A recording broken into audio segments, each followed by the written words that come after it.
I should do this so we don't get angry people talking to us. Josh, tell us a story real quick while I'm doing this. Yeah, I went for a run this morning for the first time in weeks or maybe I don't know, a month. I don't know. It's been so friggin' hot. And I've also had whatever motivation issues.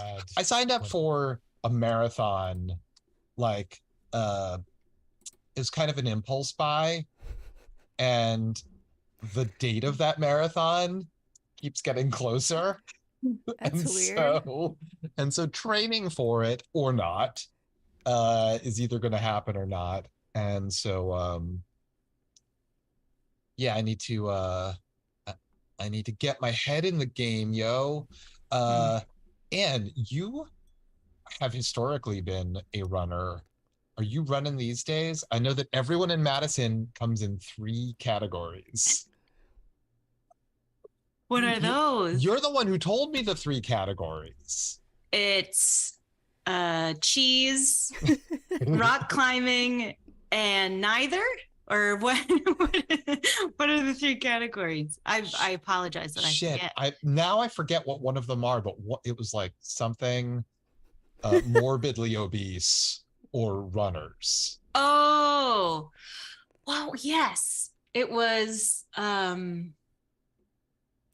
think it was college. College. Runners. You are either sinewy, Uh-huh. morbidly obese, which feels very rude that I said that, and I shouldn't say that. I think that's Or actually youth. a clinical term, but also the clinical term sounds bad. Yeah. But also it's based on a racist BMI thing, so who gives a shit? So it's all nonsense. Yeah. Right. So anyway, would you guys rather? I don't know. I'm gonna pull this out of my ass. Would you? Would you? I've got one. Oh, okay, good. Would you rather be a human among aliens or an alien among humans? What's the difference? That's for you to decide. Okay.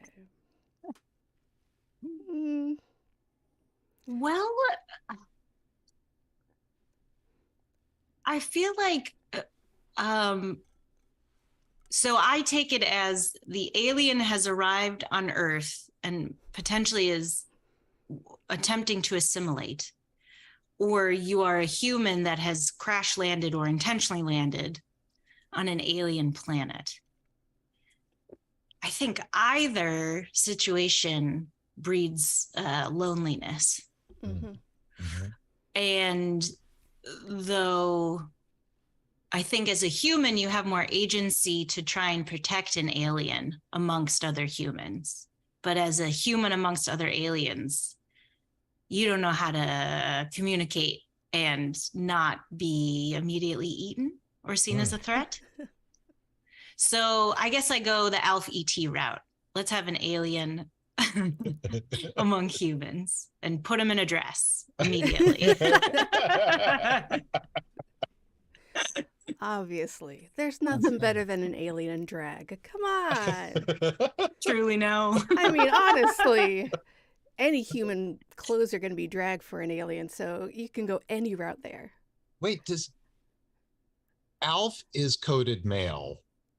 Is ET? Does ET have a gender? I think if the sequel was allowed to happen, it would have been more revealed that in the first movie, I think ET comes off as genderless, but Spielberg always wanted to do a sequel where a human goes to ET's planet. And I think there we would know that ET was, I believe, male, I think. Oh, look, I just moved us up a little bit. I buy that. I mean, like, as a kid, I think I took it for granted somehow that I think I mentally coded him as male, but that's just what I, as a boy, was projecting, I guess. I think that, like, we live in a society where everything is like the default is male. If we don't know what it is, if it's not a species we've ever seen, we're going to assume it's male. the society, the patriarchy. Oh boy, here goes Tressa. We're automatically going to assume everything's male if we don't know what it is, right? Well, Thank exactly. goodness. But I think then also too, you wouldn't put him in a dress for laughs, and I think that Right. was Right. intended for laughs. Yeah. And I think a young boy would not befriend a female alien because girls have cooties. or we presume, It's that it's pronounced more vagina. Right, cooties. But yeah, no, systemic misogyny. Mhm. Maybe she's born with it. Maybe we all are.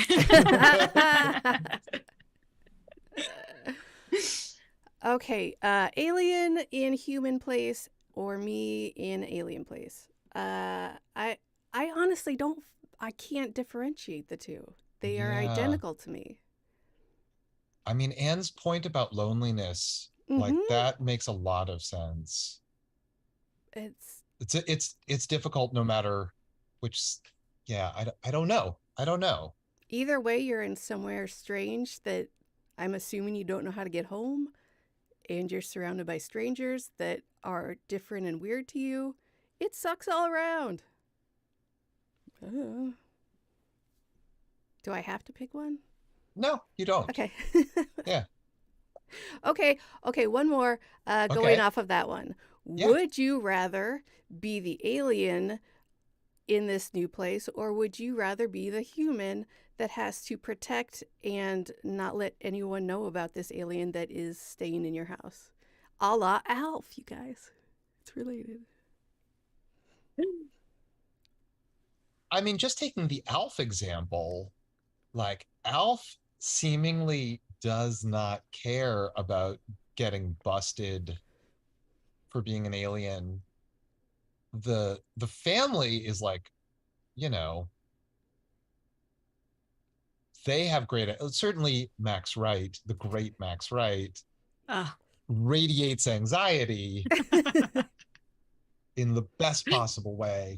But I mean, like, in Mork and Mindy, or what are some other alien ones? I think the alien has, in a lot of situations, has no concept of what it would mean to be caught, and the humans do.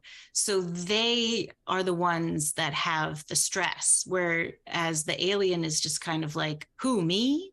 Like they don't know. Right.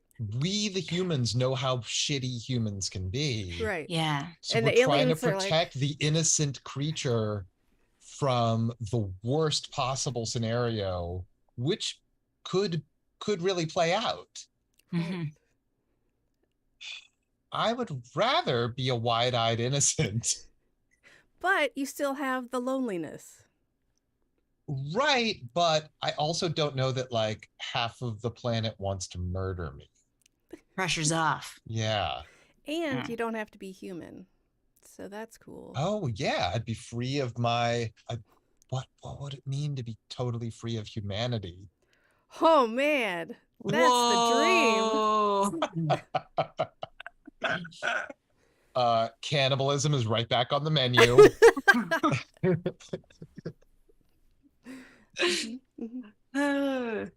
Interesting you go there, Josh. Number one. He always does. Every fucking question. Can I be a cannibal, though?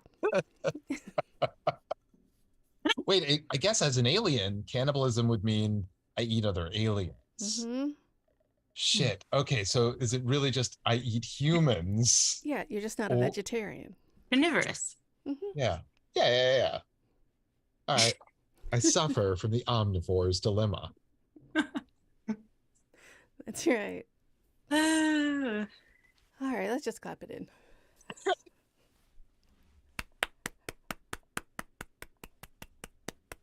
What's up, everybody? It's On Fire Tonight with Josh and Tressa. We are here today to discuss a sampler of ALF episodes from the first season.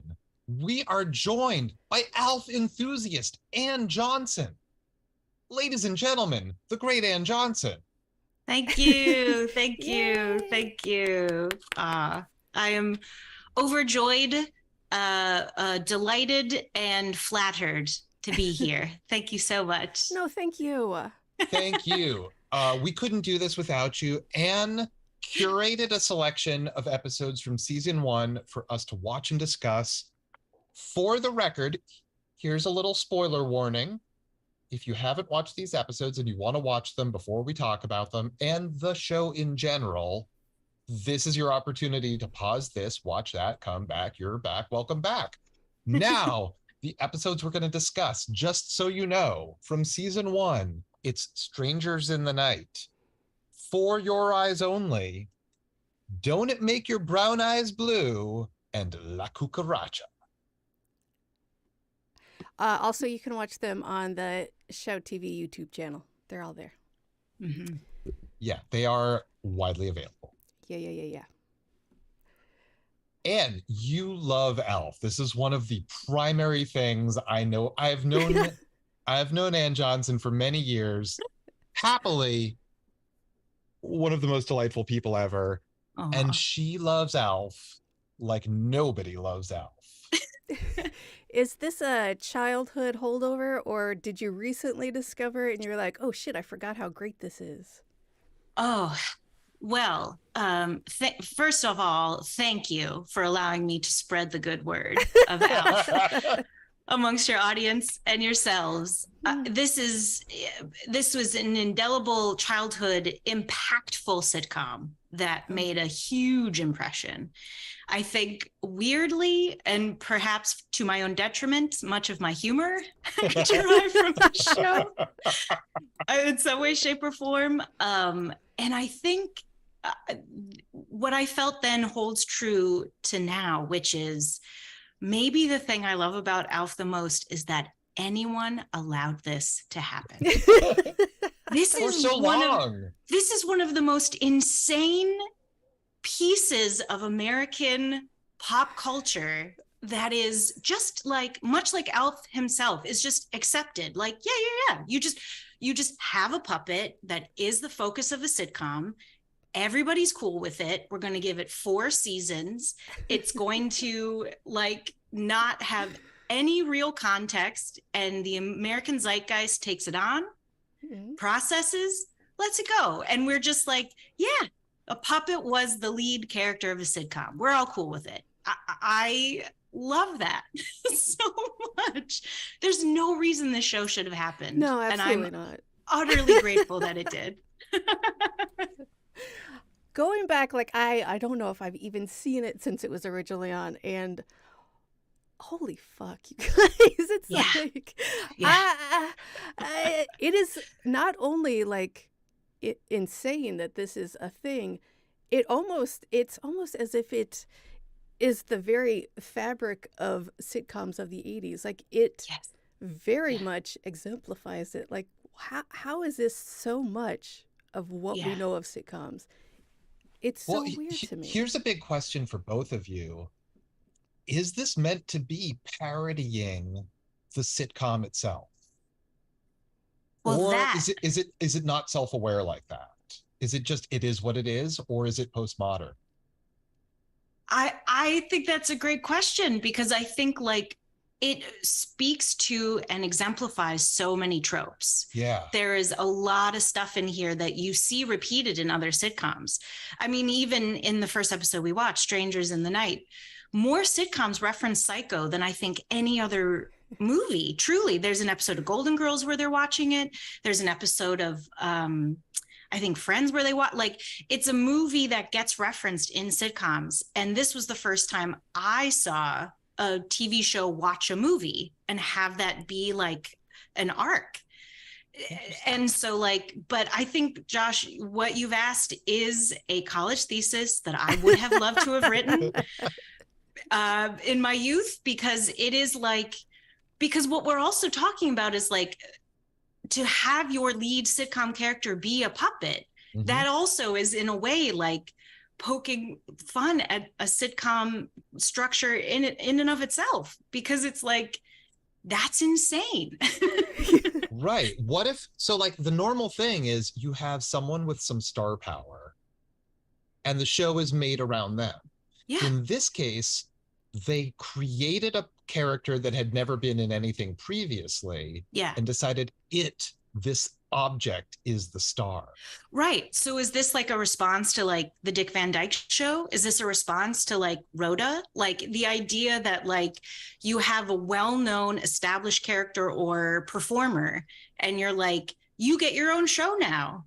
And they did this for a puppet that almost kind of entered the scene as though we should already know who this is. Like, wild. So I might have my timelines a little bit crisscrossed. I think this comes pretty quickly on the heels of the success of Married with Children. Does that sound right to you guys? Wait, like Married with Children was first? I think so. I don't think so.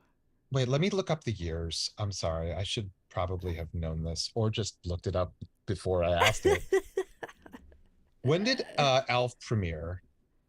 I think it was 80. I'm going to say 6 or 8. I think it's 86. Okay. That sounds right.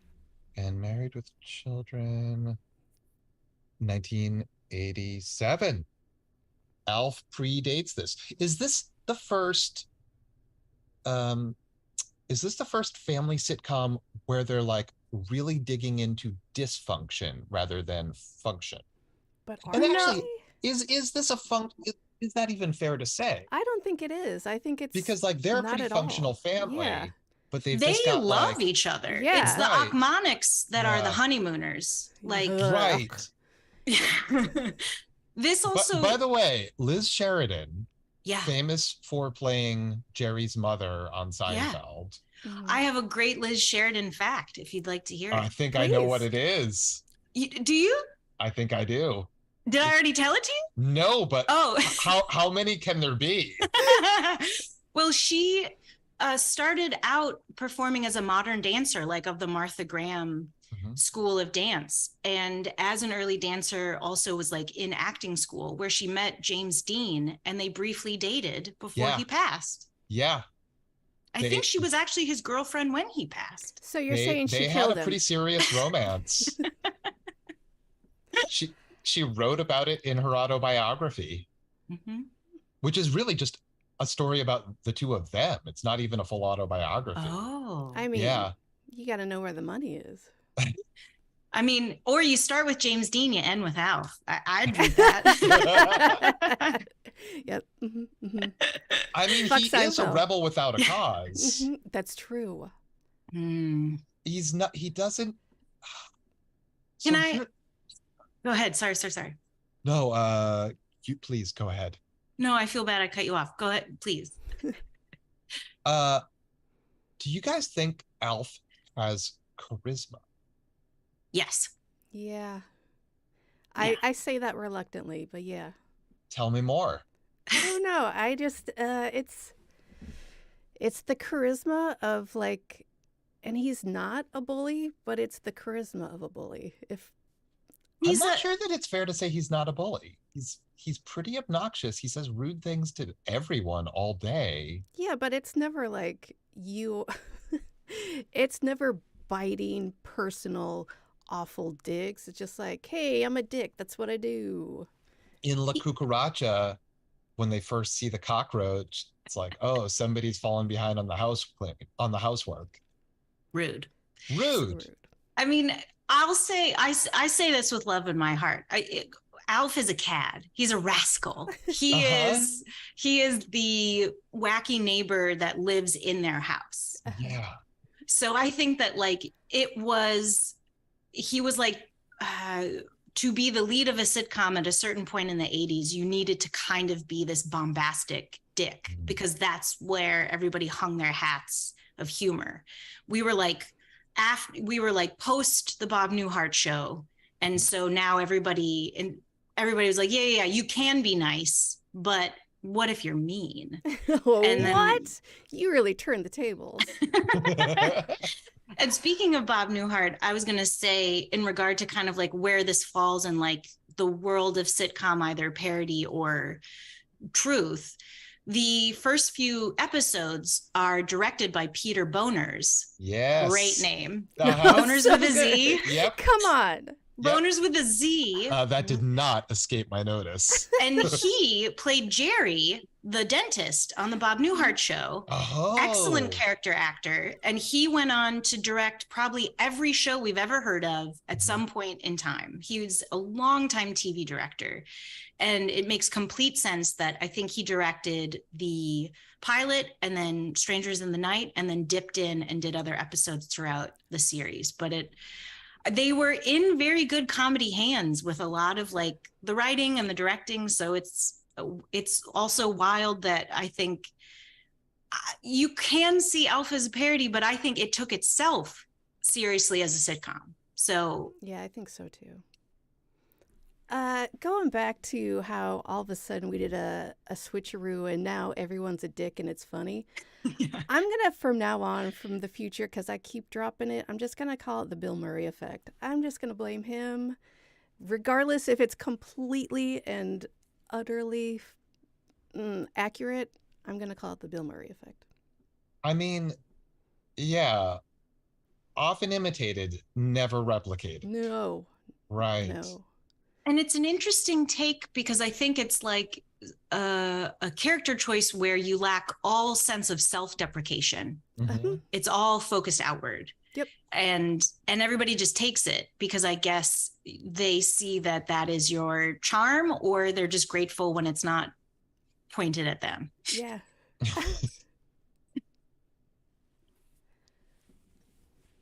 Would you, either of you, welcome ALF into your home the way he is in this show? Look, I don't like having roommates. I don't, regardless of what planet they're from, I don't really want that in my life. I would say, is he welcomed? I think the kids are the ones that kind of convince the parents to keep ALF, a la E.T. Ish. And I think that the parents put up with him. But I also think they have this kind of dichotomy where clearly Kate, the mom, hates this, does not want this. And Willie, terrible name for dad, Willie, the dad, the incredible Max Wright, is like unspecified in being scientific. Like he, I guess, is a computer guy. They don't really say what his job is, but he's kind of like, oh, I see the benefit to humanity by protecting this alien species. So, but yeah, they don't honestly go into it very much. They're just kind of like, well, he's here now. Stick him in the laundry room. Right. Here we go. We have no choice. This is our life now.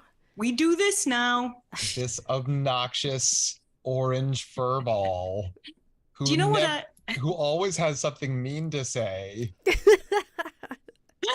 I would also say too, I gasped in delight when, I forget if it's this episode or the following episode, but ALF refers to himself as a redhead. Yeah. I had forgotten that. I was like, yeah, because I would call him orange too, but he self-identifies as a redhead, so he and I have that in common. Both space gingers.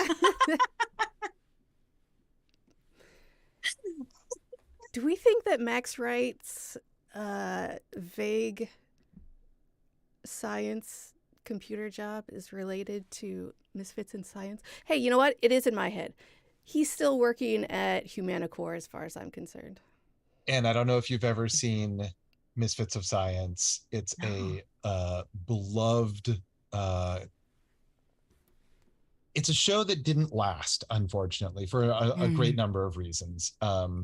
It lasted for a season or like 3/4 of a season. And Max Wright is amazing in it. A very young Courtney Cox also stars. Anyway, he runs the lab at Humanidyne, but it's also unclear what he does, and seemingly this, like, you know, they're like the Lockheed Martin of this fictitious universe, but like they have to have bake sales and like sell raffle tickets and stuff. To fund the science? I guess so. Constantly having to save the rec center. Always. A lot of things don't make sense. Wow. And it's great. It's great. There's superpowers somehow, but not really. It's find it. It's good. We have explored the show a bit on this podcast. So if you check out some of it and then you're like, hey, what do some real sexy intellectuals have to say about this show? Well, look no further. Oh my gosh. But if you like Max Wright, you got to watch this show because he's fantastic in it. Well, can we talk about Max Wright for a second? Yeah. Because there's so much about him that is fascinating and incredible. I truly believe that this show would not have done nearly as well if Max Wright were not in it. Oh, totally. There was an amazing quote I read the other day because I was looking up, I think I was just kind of looking him up in general to see like pre-ALF and post-ALF kind of stuff that he did, because he was a New York theater guy first and foremost, and then got into TV work and stuff. And I don't know if you guys have dipped a toe in at all to one of my other beloved childhood series, but Fairy Tale Theater. I don't know that one. Oh wow, you guys, please ask me back. I got so much. Is that the one with Muppets? Am I thinking of something else? It is produced by Shelley Duvall. Okay. It's live action fairy tales starring stars of the 70s and 80s. So if you want to see Bernadette Peters as Sleeping Beauty and Christopher Reeve as the prince, come find me. Or like Robin Williams as the Frog Prince with Terry Garr as the princess. Or if you want Jeff Goldblum as the big bad wolf in The Three Little Pigs, I got you. So, but Max Wright shows up in there as this foppish prince that is incredible. He's got like this short little scene, and he imprinted on my brain. So I actually knew him before ALF as a dorky child. But this amazing quote was, ALF, or Max's performance made ALF real. Mm-hmm. And I truly believe it. Like, nobody reacts against ALF better than Max Wright. And Max Wright's choices and delivery are so unique and so interesting. And it's like a anxiety and nebbishness that is like very relatable, but also like I've never known any other human being to sound like Max Wright. It's so good. It's so good. He makes the whole I think the pair of them together make the show. It could have just been them as roommates. Oh, truly. Absolutely. Right? I think I might have even loved that more. I mean, I want Max Wright as the star of any sitcom ever made. He's fantastic. I love him so much. So wait, is Alf and Willie are the odd couple? Yes. And 100%. Then you've just got like other members of the family. I think they threw some kids in there because that was like established a family. Yeah. But then also utterly inappropriately with a teenage daughter, making her the focus of like romantic interest on Alf's part, which makes no sense or is like wildly not okay.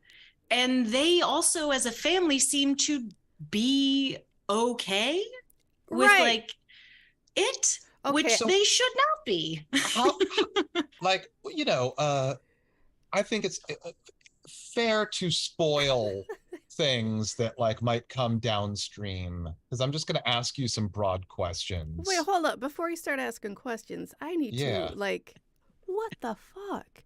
Not only like how old is this alien from another planet? Yeah, how old is Alf supposed to be? Second, if she were like, yeah, let's do this, that's bestiality, basically. What are we doing here with this episode? Why are you always shaming bestiality, Tressa? Why are you always supporting it, Josh? Wait a minute. Hold on a second. The reason I picked a bunch of the episodes I did was because I felt like it underscored this weird, just accepted level of like romantic interest that everybody seemed to sign off on, which nobody should have. And then it poses the question, how is Alf even attracted to Earth women? How does he have a concept of Earth women?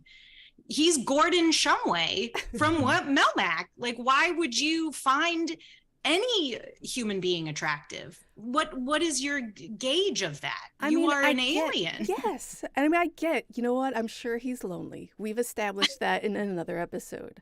However. But he makes a real human connection, a real human to alien connection. Right. And then fuck off. I don't care anymore.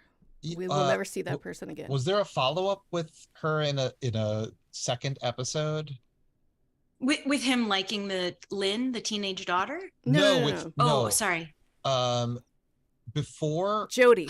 I'm sorry. Before he's interested in Lynn. Yes. He goes to Jody's house. Jody is blind, so she, perfect scenario. She won't know that he's an alien. Mm-hmm. And Lynn has like given him a ride there, and when she comes to pick him up, he's like, it's not what you think. That's a girl I live with. No. 16-year-old. She's 16. That's not better. Right. True, Jody, true. Is there anything more with Jody after that one episode? Did she ever show up at dinner in a following episode? Nothing. No. See, and that's also a reason why I picked that episode. So that's like the sixth episode in season 1, where I feel like they're exploring the conventions of how Alf can interact with people. It explores Alf's loneliness. It shows that he's looking for someone. They'd say like, you're not allowed to have friends outside the family, which sounds so creepy. Yeah. It's just said like, but they just like, I think they touch on it as a convention of like playing it for laughs. And there are actually some decent jokes in the episode where like she goes to shake Alf's hand and she's like, oh, you don't need to bow. I genuinely laughed at that. Right. That's a good joke. But no, Jody never comes back. Jody is never like, they end the episode on this cliffhanger that I don't believe pays off. I could go back and rewatch the first season in total, but to my knowledge, she never comes back. So they ended on a Guess Who's Coming to Dinner reference, which, okay. Yeah. Strange choice. Bold and strange. There's so many things about this show that are just utterly ponderous to me. Yeah. And so wait, his crush on the teenage daughter, is that an ongoing thing throughout the show? Well, it comes to the forefront in the third episode we watched, Don't It Make Your Brown Eyes Blue, and that was a huge episode for me as a kid because it had the music video. Right. I remember that from when it first aired. Like I was, that was a TV thing. That was like, and so that, you almost forget that the point, like the lead into Alf being in a music video and portraying Dee Schneider and ZZ Top inexplicably is to impress a teenage girl with you're the one who's out of this world, sweet baby. You're the one that's out of this world. That's the only lyric in the song. Gets repeated often. But like, that's insane. I made this music video and I dressed up like Elton John to impress a 16-year-old girl, the one that I live with. And I'm Gordon Shumway from Melmac. And this 16-year-old girl with braces is the one I'm currently crushing on. As well as then the added layer of the mom thinking and being hurt by the fact that the crush is not on her. Right. I'm deeply confused by all of that. It's all kind of very upsetting. So wrong. What the fuck? Why people like in the context of this show, weren't just walking around screaming constantly and just being like, what? Is this what drove Jerry Stahl to do heroin? Yes. I don't know. Jerry Stahl, the screenwriter who worked on ALF, has like a famous memoir, and they made a movie out of it called Permanent Midnight. Oh, got it. Yes. Starring Ben Stiller. He also wrote Zoolander. Yes. And a bunch of other stuff.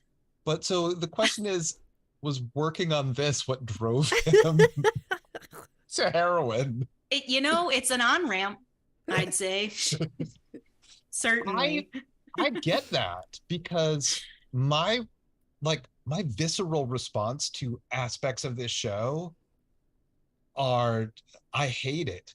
And I don't like to watch anything, but like my childhood response, and I'm still very close to that response, is like, these people are living in a hell of their own making.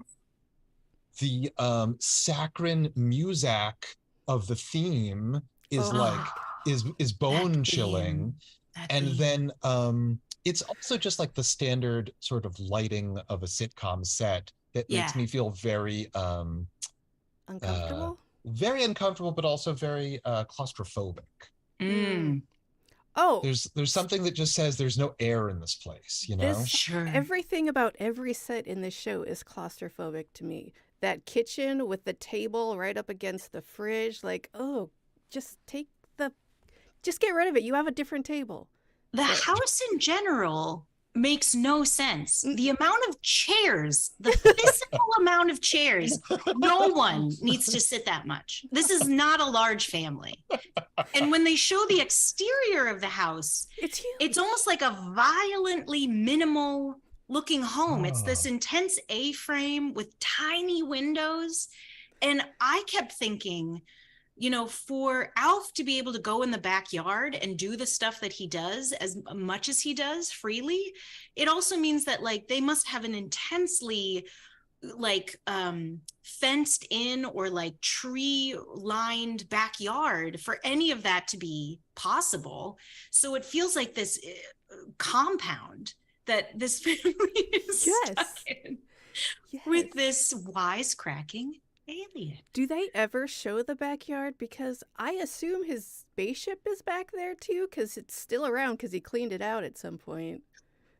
I think he crashed into the garage, and they now park the car outside. Or no, they go to the garage a lot because he hangs out in there. They build stuff in there. Apparently Willie's library is in there because we see him, how everybody has a 2-story garage with a library. Oh yeah, on the second section. Of course. But I think he either crash landed, maybe in their backyard or into the garage. And then I think the spaceship, they don't talk about it much, but I think it's somewhere stored in the garage at points when convenient to reference. Right.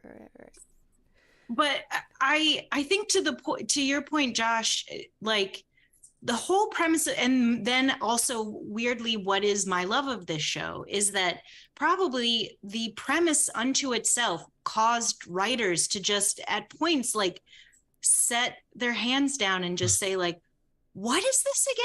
Like, what are we doing? Yeah. Why? And the fact that it exists is why I love it. But because no one can answer that question. No one has yet answered that question. How? Why? Who? Should we? I think it has to be postmodern. I don't think so. I don't know, man. If it just is what it is, it doesn't make sense. But as an exploration of form, okay, so I'm just gonna I have a couple of arguments about why I think lay it on us. It's either parody or otherwise postmodern. Okay. The opening credit sequence is all from his perspective with a video camera. Mm-hmm.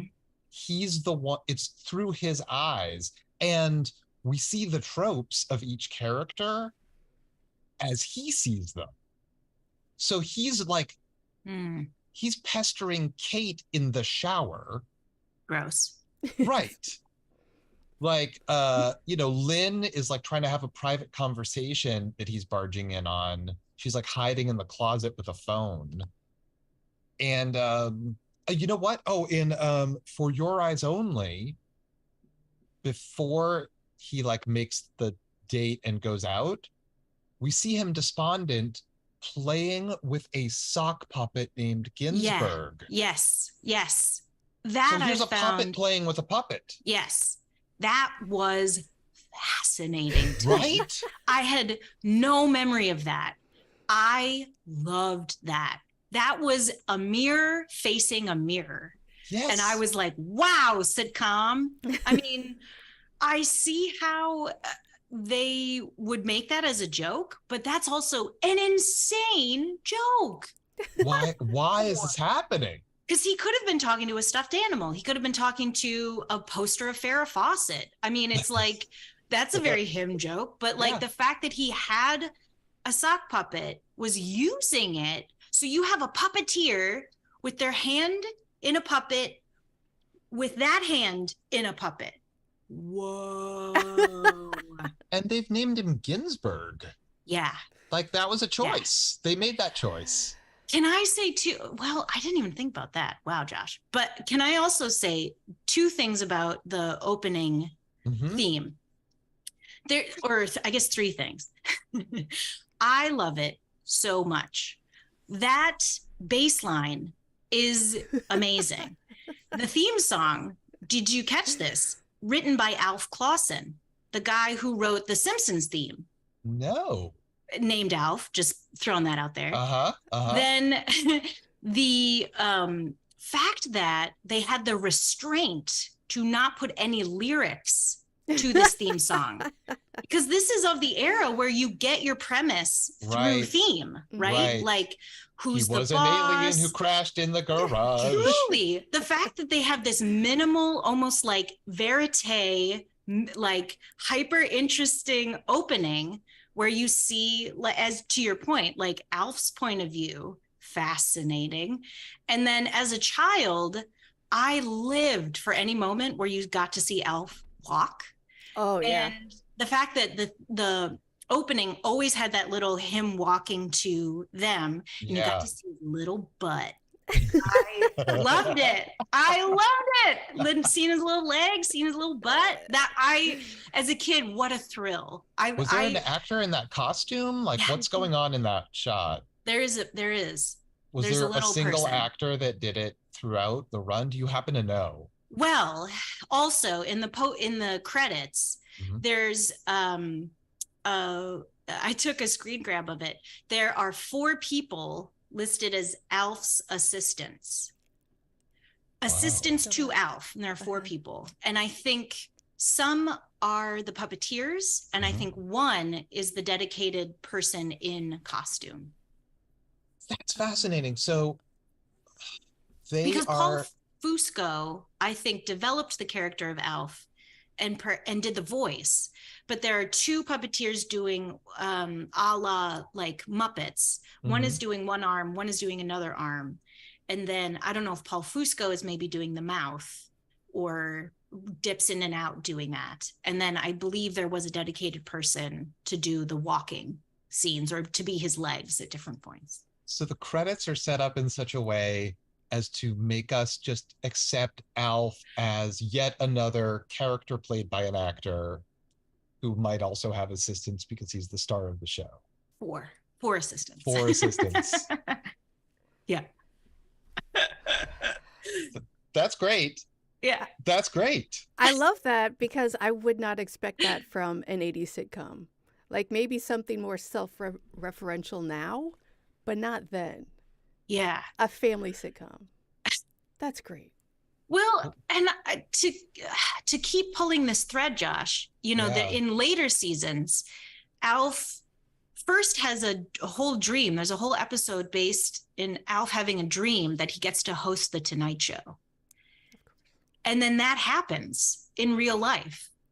Of course. Alf hosts the Tonight Show. Wow.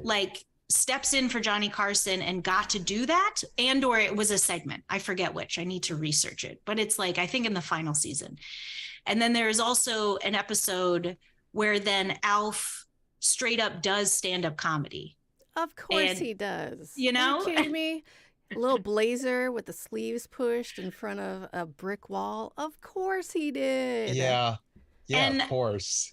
And so then it's also like this self-referential weirdness where normally in that time, a stand-up would get their own sitcom. Mm-hmm. And now here we have a star of a sitcom wanting to do stand-up and then doing it on the sitcom. Whoa. The snake truly eats its own tail. The snake sucks its own dick. That's right. I think, Josh, slowly you're convincing me I need to go to grad school. Yeah. Make this my focus. This will be my thesis about postmodern, like 80s television and what it tells us about our modern society. Well, I mean, if you have a character who's manipulating, who is in the diegesis, manipulating a camera whose point of view we see, like that's the writer and the producer and the showmakers, but that's also the character. Is the character truly there to represent them? What's going on here? Why am I thinking so much about Alf? Yes, and this is why I love it. Because on its surface, this is one could say complete trash. This is just like total nonsense trash. And then you start actually thinking about the man hours, the money, the dedication it took for this to exist. And then you're just like, wow, art, baby. There's like, how many people bought their homes based on what, the income they made working on this show?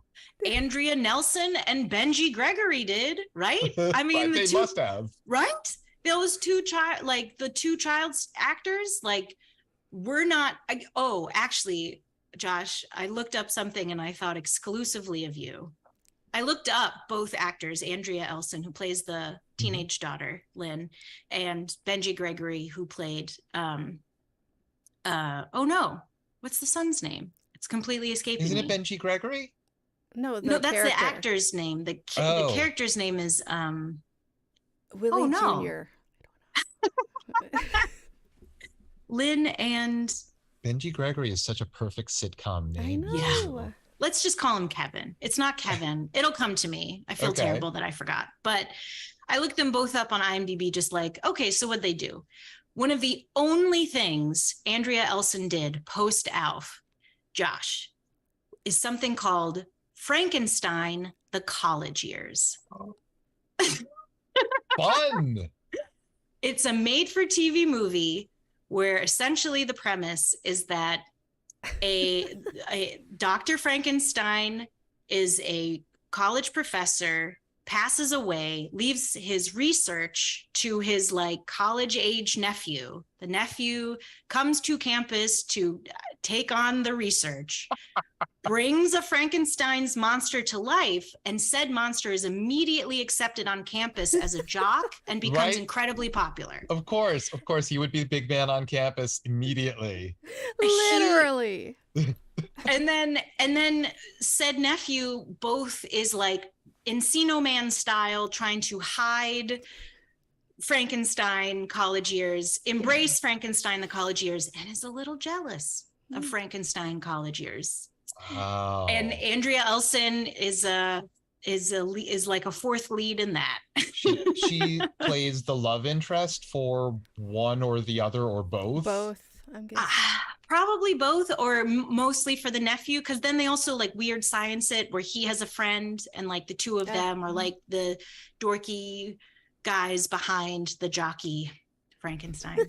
But I digress. Oh, I am gonna need to see this because it sounds amazing. Yeah, I don't know if this is gonna pass the young Frankenstein test of like of greatness, but I'm excited to see whatever it is this thing is. It can't be any worse than Encino Man, right? I'm sorry. It's got to be just as good as Encino Man, what right? are you talking about? That's Academy Award winner Brendan Fraser. Mm-hmm. Mm-hmm. And Pauly Shore, who still owes me $1,000 from before 9/11. Is it because What? 9/11? It's not actually his fault. Long story short, I'm still owed money for working on a movie that eventually came out and was titled Pauly Shore is Dead. Oh. It's not his fault personally, but it's fun to say that it's his fault. Yeah. Wow. Let's go visit. Wow. Yeah, I had no money in my bank account in Japan because the check written to me bounced. What the fuck? Josh! Yes, that happened. Not actually Pauly Shore's fault. But you see the things that ALF brings to light. Right? It's just, I mean, 100%. Uh-huh. Well, I apologize for all of the tangents. I feel like no, that's all the we best do is part. tangents. Yeah. I was gonna ALF say is a jumping off point. Like this is mostly group therapy. Yeah.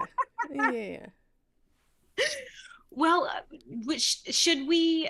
May I ask? Should we kind of delve back into kind of looking at the episodes themselves, For sure. Do you feel like we've kind of touched on the first one and second one, and go to the third and fourth, or what sounds good to you guys? Yeah, I mean, like the biggest thing for me, bigger than that space cockroach, is ALF's crush on a teenage girl. Yeah. And the way the show deals with it, which is not to deal with it. Yep. Yeah. Just to let it be. To be fair, Willie was like, we need to have a conversation about this. And then Lynn is like, no, go away though. And he's like, okay, I'll see you guys later. Right. And then ALF is like, hey, Willie, your bathrobe. Close your robe, Willie. He's got pajamas on. Settle down. Right. Well, he's fully dressed. Yeah. What is that? What is that joke? Like, because it's like essentially a major look, but it's also like in the context of, I'm about to talk about being in love with your teenage daughter. Hope you don't have a boner, Willie. Like, what? Well, I don't know if it's joke. I don't know if it's you have a boner about the subject matter. But you will. But it's like, let me shame you for your appearance. Yeah, that's true. Has he been walking around with his robe open with nothing on underneath it for a while, and he's just getting used to wearing pajamas underneath it? So he's just been in the habit of telling Willie to close his robe, because what the fuck? It's such an insane line, but of course it also made me laugh because it's like slightly shocking, and it's like, what? Like you just like, you get this jolt of like, close your what? Wait, what? And I mean, similarly to in the first episode, how it ends on a nose joke about Mrs. Achmonic. Right. I gasped. Right. I completely forgot that was the final joke of the episode. Was like, this burglar says he saw something with a huge nose in a blue dress, and it was like, like I had to like go back and watch it because I was like, why was there a laugh track there? What was the joke? And I was like, oh, they're saying she's the hideous big nose person. That's horrible. Rude. Mm-hmm. I couldn't believe. I just the show continues to have like wildly inappropriate things, and then things I hate to admit I actually laughed about.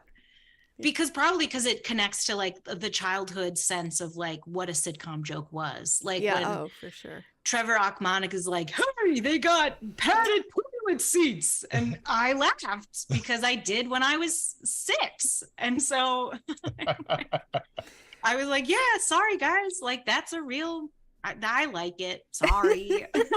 No apologies. I love your love of this thing. I want to be able to access more love for this thing.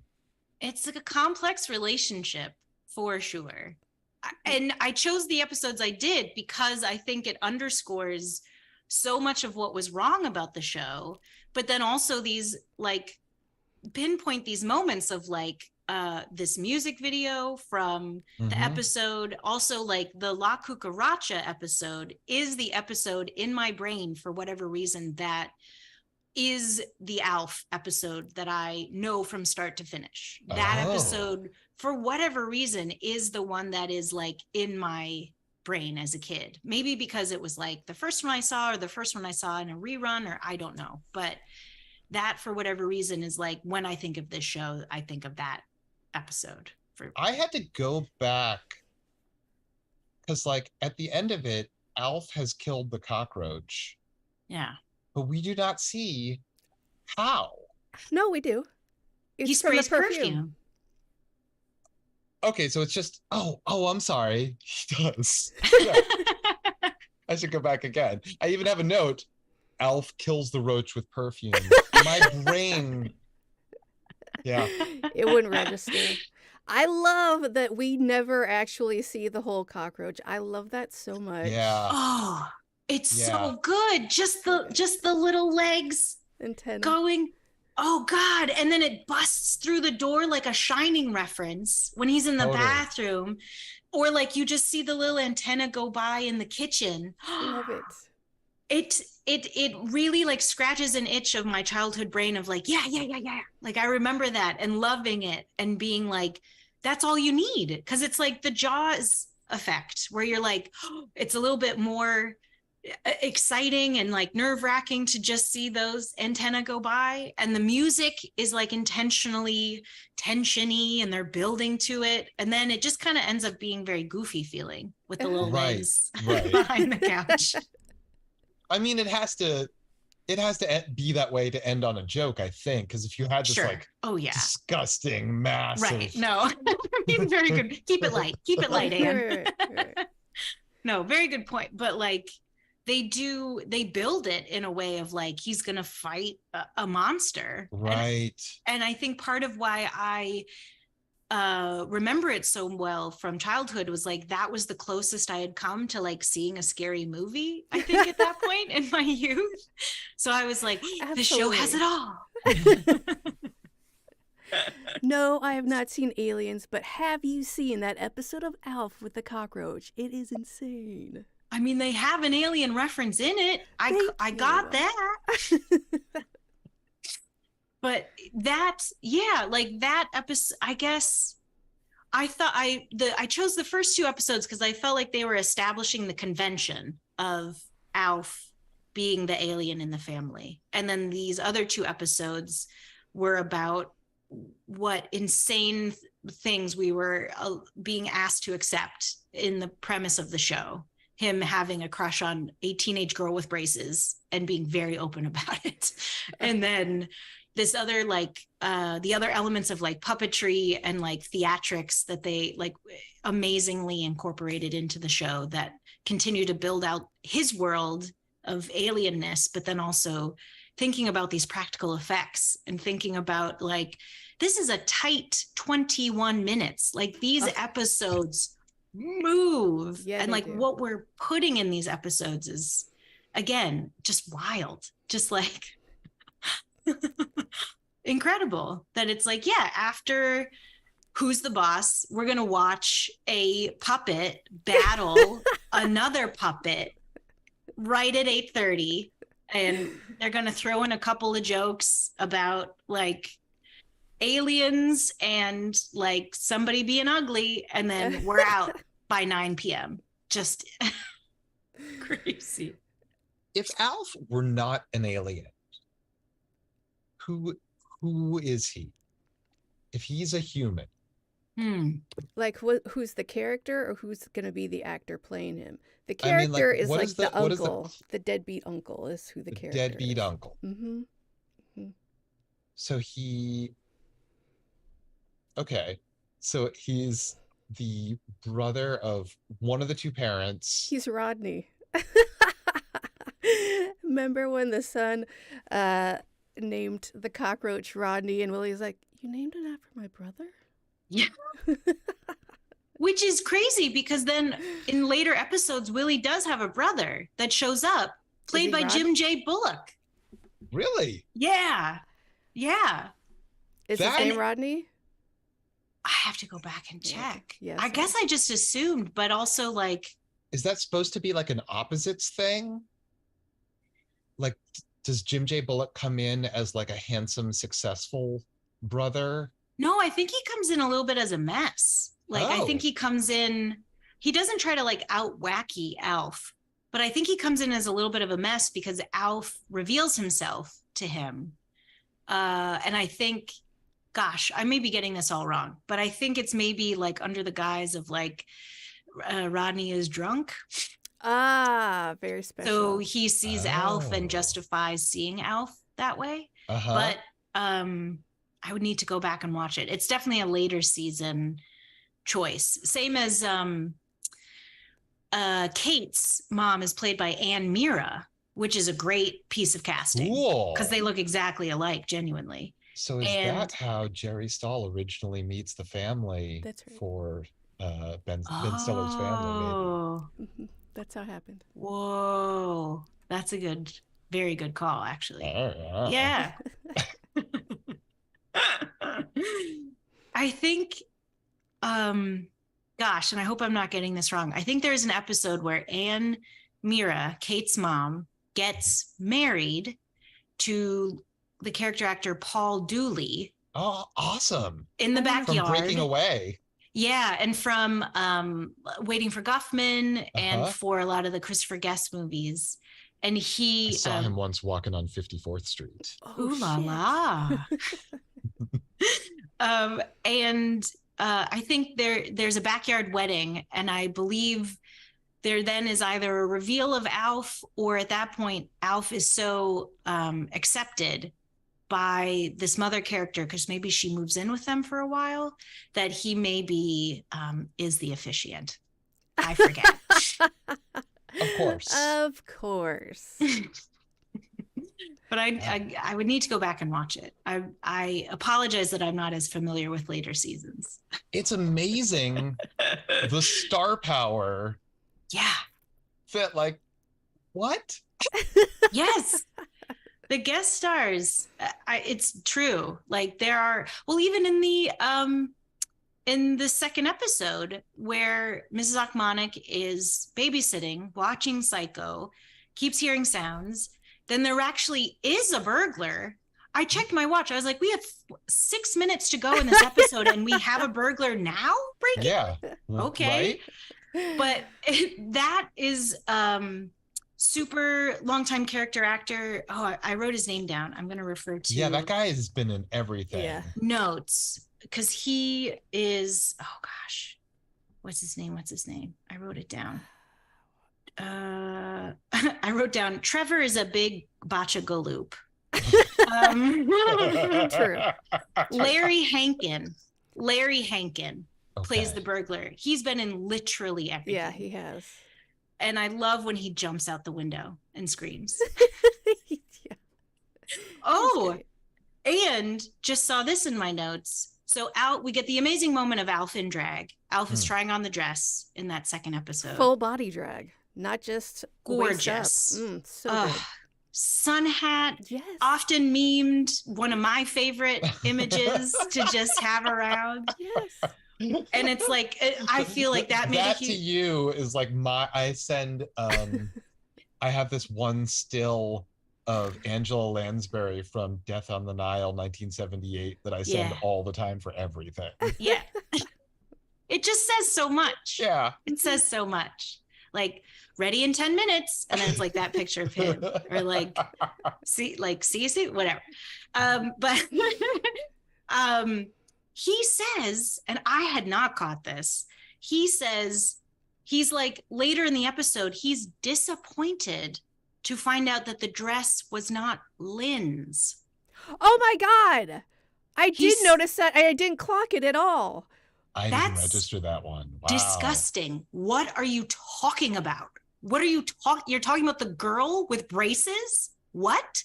What are you talking about, Al? And everyone's like, that's what?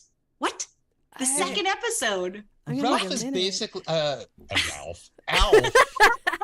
That's the off-brand, like the t-shirt. It's like, what me worry, Ralph. And his ears are like half up, half down. Eating a dog.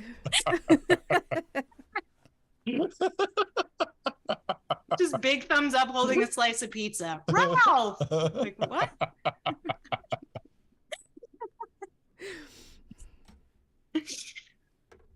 Alf.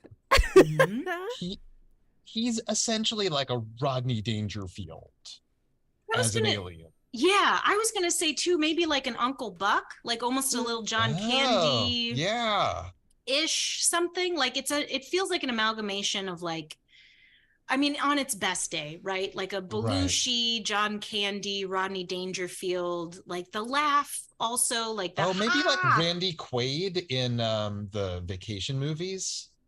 Yeah, I could see that. Sort of. A little of this, a little of that. It's like a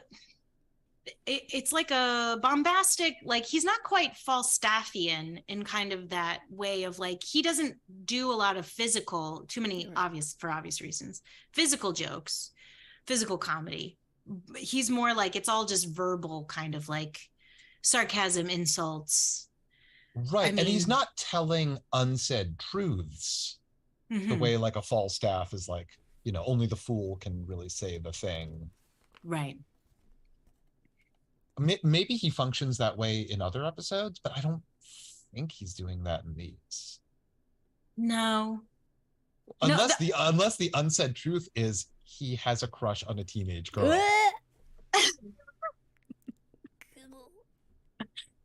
I think as a child, I never clocked any of it. Like you just don't, because also too, like, I think as a kid, anybody on TV, you just immediately presume is kind of older than you, unless they are literally a child. Yeah. And I think with kind of in growing up with just like a misogynist society, you're like, yeah, women are there to kind of be poked fun at or like made passes at. You don't, and you're not as a kid in any way clocking age by any means. Gordon Shumway, what are you doing? Gordon. To me, Gordon Shumway he reads as middle-aged, but maybe he's meant to be actually very young. Maybe he's meant to be super duper old. No, because also too, they establish in later episodes that he had like a girlfriend on Melmac and like a whole life. He's a full-on adult. I mean, I don't know how old, but full-on adult. I would assume, since he's an alien, that he's hundreds of years old. But I just like to put that on aliens. There's no way he's any younger than Melmacian 18. That's all I'm saying. It would honestly, it would make way more sense if he had a crush on the mom, because that would give more interesting and age-appropriate attention, because she doesn't like him, and it would be something to push against all the time, and it would be something for he and Willie to kind of have also. So it is like, what a wild choice to have it be the teenage daughter. Like he would have more of an opportunity, I feel like, to be more paternal or a co-conspirator with a teenage daughter to like help her take the car when she couldn't, or like something more. That's, to me, seems more interesting, or like you get more worth out of something like that and clearer tropes than being like, make a pass at her. Okay, so going with the analog of he's the deadbeat uncle, we got to kick this guy out of the house. Absolutely. There's no reason for him to be here. What the fuck are we doing? How did we get here, and how did we get him gone? He's never going to get a job if we keep paying for everything. Are you kidding? We can't have him around the kids. No. He has made it clear we cannot have him around the kids. Well, and I thought it was really interesting, the tone that Willie has in the episode where Alf makes the music video for Lynn. The tone he has about like, Alf, we need to have a talk, is way more of almost like a birds and the bees tone. Yeah. Than like, you need to stop having thoughts about my teenage daughter. No, you're right. Like there's nothing serious. It's more of this understanding, like, oh, Alf, kind of like tone. And then for it to all come from Lynn, like, I appreciate that she has the agency to set the boundary with Alf and has this kind of thoughtful, gentle talk about, like, I love you as a friend. And she speaks and sets her boundary herself. I like that it's not just coming from the dad. Is but she also that's consistently insane. the most real adult? Because like both of the parents are kind of like, they're sitcom-y to the extreme, and she seems like she might be the most together person. That's a good point. I mean, she doesn't, to my recollection, she doesn't have any kind of episodes where like she sneaks out or like damages the car or tries to. You're so right. She actually operates as like another parent or adult in a lot of situations. Like, and I almost think maybe they make that convention so that there's more opportunity for Alf to be alone or get into scrapes, and then people to cover for him, because there's always business that needs to get done as soon as there's a knock at the door or something like an upcoming event is, because there's business that has to happen to say, like, Alf, go here. Alf, you have to get, like, there's always almost like a theater play. We have to be told where Alf is going to be and watch him go there, because we need to track where Alf is at all times so he's not being discovered by people. And that, to me, if I was like an actor on this show, would be so annoying that like 20% of my lines are taken up with like, okay, Alf, go to the kitchen. and then to physically have to stop down for a puppeteer to like have that shot. Like, what is your filming day? That's got to be so annoying. Well, the puppet's got to be wrapped by 7. Hard out. Paul Fusco's got a hard out. But no, it's a really good point, Josh. Like, she doesn't get to be a kid in this show. But to be fair, that generation, my-ish generation, we didn't get to be kids. We were always she's like the child of like an alcoholic set of parents. Like, she has to make the adult choices because they made the choice to have an alien live with them. I guess that was the thing that the kids convinced them, and then they went with it. But they, like, if they're convinced, his name's Brian. Okay. Sorry. Brian was like, we have this lovable redhead from space. And the parents were like, let's do it. And then you've got a teenage daughter who's like, Jesus Christ with these people. No, my babysitting is doubled. I think that was the whole point, though. Like, not the point, but listen, this teenager is an adult. Teenagers, that's what you're supposed to do, because we don't know how to write teenagers. So teenagers, be the adults out there. You need to be the smart ones. Right. You're either an infant, basically, because that kid just has like child. He's like he radiates 12 child. and he's getting read bedtime stories. I don't know how old he is. But like, come on. 6, 7, 20. I don't. 20, 25. I don't know. I guess I think maybe the model was to make him like Elliot in E.T. So I think he's supposed to be maybe like 7, 8, like not truly a child, but not like a preteen yet. But Elliot, like, that character engages with the world in a way where like he's making, the discoveries that will lead to like adult conceptions of the world. Brian, on the other hand, is not doing that. That was a different story. Yeah, he was getting some hard truths there. You think the elevator pitch on this was like, it's E.T. Like it. But it's only that scene where E.T. gets drunk, and that's the show. Let's do it. I'm in. Where E.T. like stays home and sits on the couch and like drinks a beer and is wearing like a robe. Is that like the whole premise for this? Wow. They're like, it's E.T., but just that scene, and he cracks jokes. Like, holy shit! He's Don we need Riddles to make this as an now. E.T. Yeah.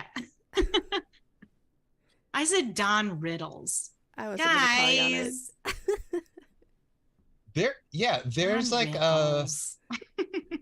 There's something a little bit Don Rickles, a little bit Rodney Dangerfield, a little bit all those guys that you named.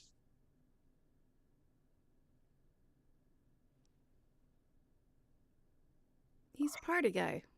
He's a party guy. I mean, look at that hair. Come on. Perfect flop. I even kind of have that going today. Nice. I've got a little unintentionally. I do right now. Oh, go ahead. Oh, yeah, Josh. Yeah. It's just me, Alf. Actually, Alf and I have the same eyebrows. We have the same floppy hair. I do unintentionally. A giant nose. I do unintentionally have the mom's haircut right now. Nice. I do. And her real life name is Anne. So what does that say? You're manifesting. You're manifesting. Oh, boy.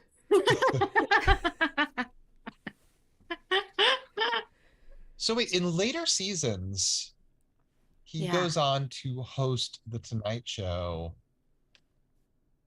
Is his secret out? Or is that done in some way where like he's somehow secretly an alien? I think that in later seasons, there is another mirror added to the two mirrors looking at each other. Mm-hmm. And I think people believe Alf to be a puppet. Oh. And I forget if it's like, wow, Willie, you made like this amazing robot. Or if it's like, wow, Willie, how did you... I didn't know you learned ventriloquism. I think it's something like that, where Alf becomes an accepted entity in public, but seen as a toy or a puppet or a doll. And then he in special occasions, because there's an episode that I clocked for us to watch in the 4th season, if we get there, is Alf joins the neighborhood watch, and in attempting to report a burglary is caught, and then like essentially the NSA FBI come to take Alf away. I vaguely remember that. Helicopters, and they're like hiding inside the house. It's a big dramatic episode. So I don't think he's walking around on the streets being a puppet like in the whole 4th season. But I think there's some sort of like accepted premise within a singular episode where it's like, wow, this puppet is hosting the Tonight Show. But the NSA are also keeping tabs on him. There's no way they could go any further. Once people know about it, that means like they're trying so hard to come up with premises for episodes, and it's it's fizzling out, and they can see the end, and it's gonna end, and they know. Yeah, they're throwing anything at the wall. They're can't like, get another kid. They do. They have a baby. Add a kid? Yes, they add a baby. Yes. Kate is pregnant in the 3rd season, and then there's just a baby in the 4th season, like an infant is around. Jesus Christ. Why didn't they age that kid up a little bit for the 4th season? Because Alf with a baby is hilarious. Is it? Really? Lots of cat jokes where he wants to eat it, puts it in a French loaf, something like that. Actually, that reminds me, I genuinely wanted to discuss, what is Alf's diet? Because we know he wants to eat a cat. We know he wants to eat a cat. So he is, I guess, carnivorous. Yeah. But and they make a joke about him. They get him a hamster as a pet. Yeah. in the second episode we watched. Because he's lonely and he jokes about eating that. So, okay, so Alf just eats meat. Oh, he houses a plate of shrimp that Jody serves. I identified with that very well. Yeah, I was like, yeah, me too. For sure. But then we get the space roach through the convention of Alf having a slime ball to eat. He's got a slime ball, but then also is it La Cucaracha? He he eats a whole pot roast. He's complaining that the portion sizes were small. Well, and he orders a pizza. He's eating donuts. Like, he's a little bit Garfield-y, and like he just seems to want to eat everything. But he's also eating animals, or saying he will. And like, what is a slime ball comprised of? What is that? Why would that? What does Alf eat? Why is Alf? Why is Alf eat? I had never thought about it before, but it's like, so he's a meat eating carnivore, but then he seems to house earth food in a way of like, I'll eat anything, but then it's always about eating cats. Yeah, I put way too much thought into this, probably forever, and I don't know, but how do earth foods not affect him poorly? Yes. Why so many processed foods? Why? Yes. They might have had a cross-promotional deal with Kraft. Yeah.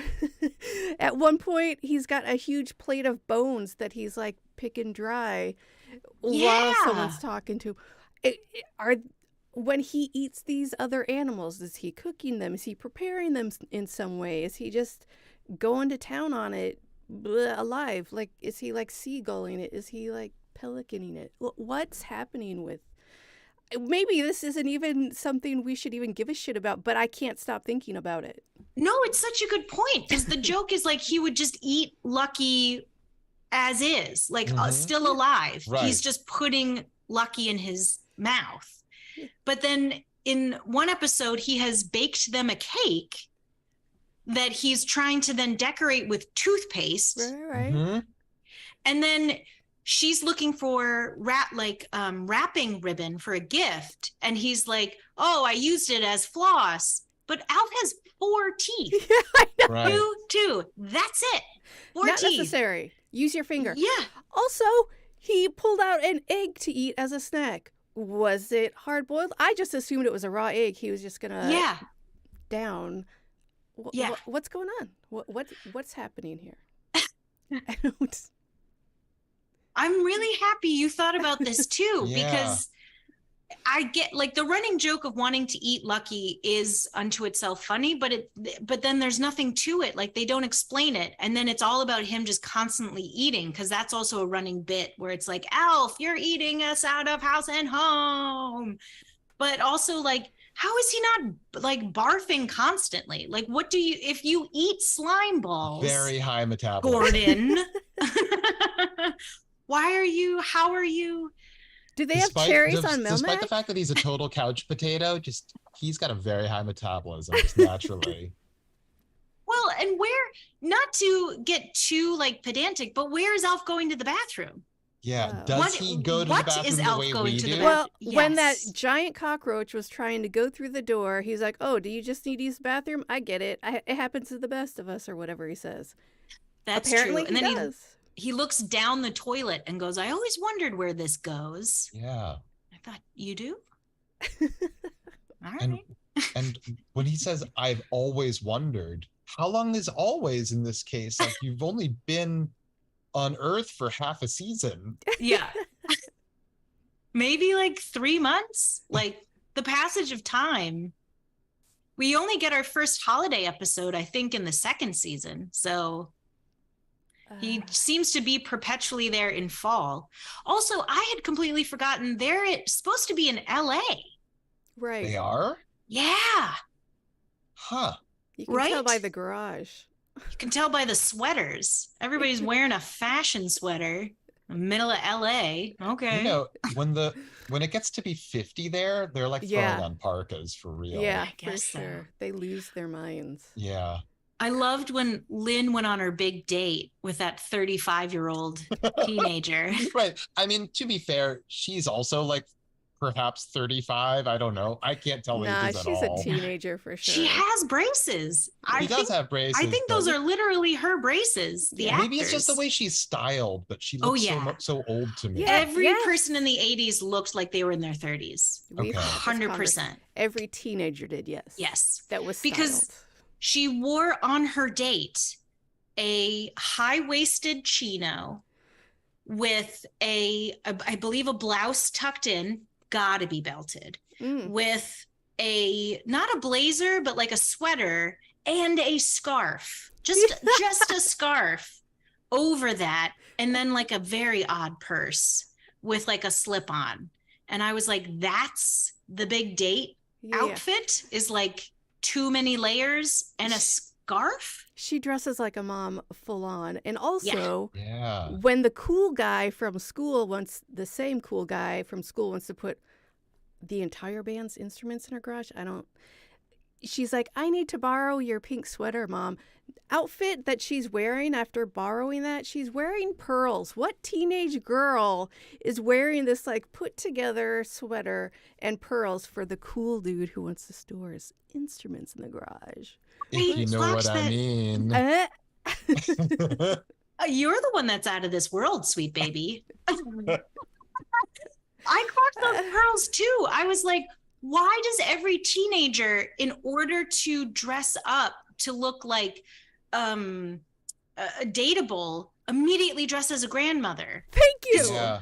And like they would do that on the Cosby Show too. Like the thing to wear was a sweater. You would wear a sweater for a date.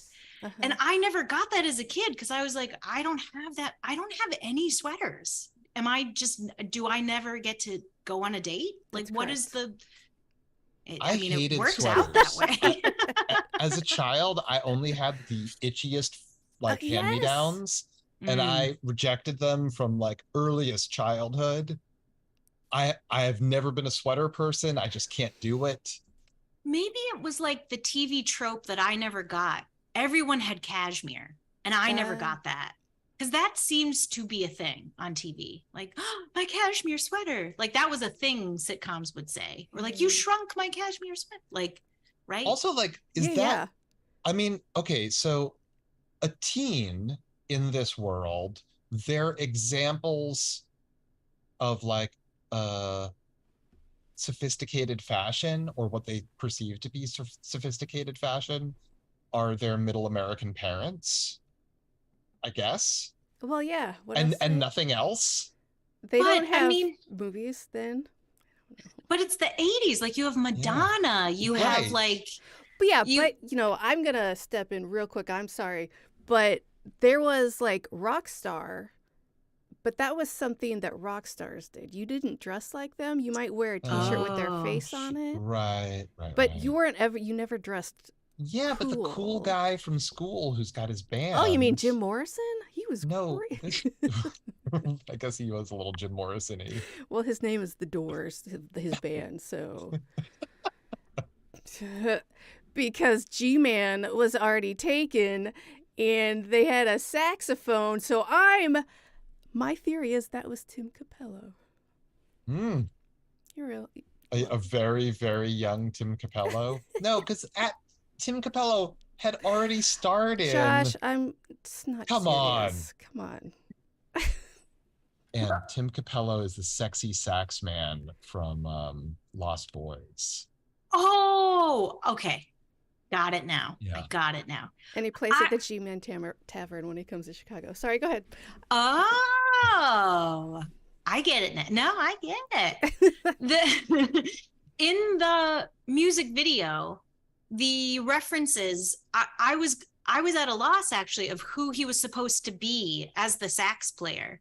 I was like, is there like a sax player in Huey Lewis and the News? Because he was wearing this very specific kind of suit or like a suit coat, because all the other references felt very clear. Like there was Elton John and Dee Snider and Bruce Springsteen, a horrifically inappropriate Stevie Wonder, of course, ZZ Top, and then the sax player and the drummer. I was like, I don't know what these references are, but okay. I remember the sax player, and would there have been someone that would have been a clear reference anyway? Because I don't know that I would have picked up on that.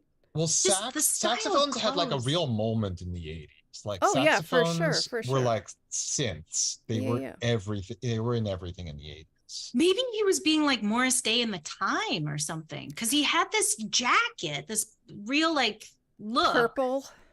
I don't know. I think that there was like I don't know if he's trying to reference a specific saxophonist, but there was definitely the idea of the cool jazz saxophonist. Oh, right.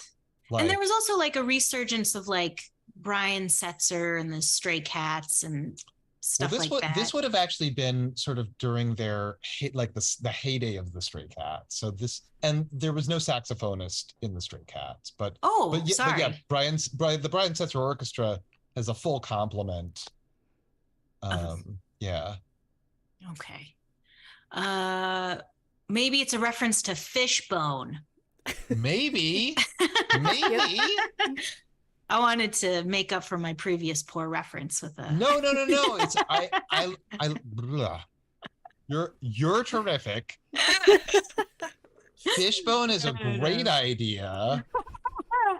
Beloved scene with Annette Funicello and Pee Wee Herman. Back to the Beach. Oh, that's a great movie. Yes. Well, sorry, just to close the loop on fashions. I think the convention was teenagers dressed as adults, dressed as their parents, I guess, in that time. And it was all about layers, just way too many layers and very, very high pants. Yes. And loafers of some shape or form. Pastels. Yes. I think that the few kids or teens who broke those molds had like huge impact on the audience. Like I think back to the 60s, like Greg Brady dressing with like cool beads and bell bottoms, belts, and bell bottoms. Yeah, totally. Like that was like a thing. They made a thing out of it. And then in the 80s, you've got Kirk Cameron with his jacket, Punky Brewster for sure.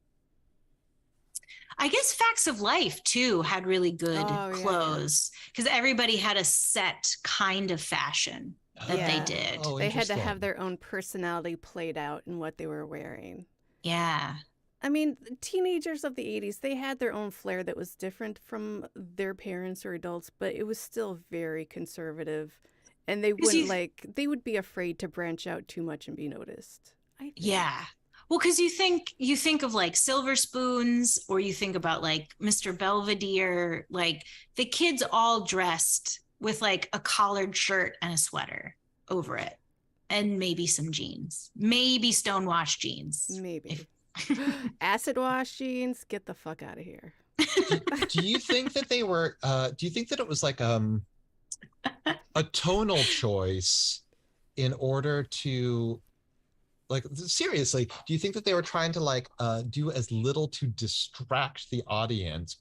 Like, we shouldn't have them dressed too interestingly because they'll miss the jokes or the story or something. Very much so, because if you dress too interestingly as a character in a sitcom, that's going to be part of your character, and you would have to like make up for it with what your characters do. They would have to be crazy. You would have to be the goth character or the punk character, the Minnie Pearl, the guy from Hee-Haw. I don't know. You can't be anything but bland unless that's your character. That's a very good point. And I mean, because they are trying to broadly appeal to like the widest possible avenue in America. The whitest possible. The whitest and widest.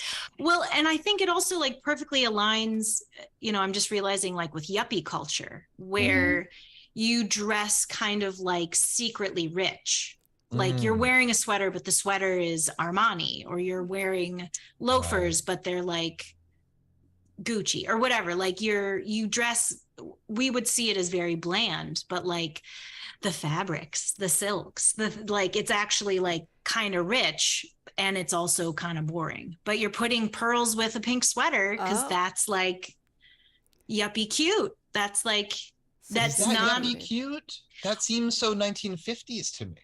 Oh no, it is yuppie cute because the 50s were huge in the 80s. Yeah, and also it's like what's the word? Preppy.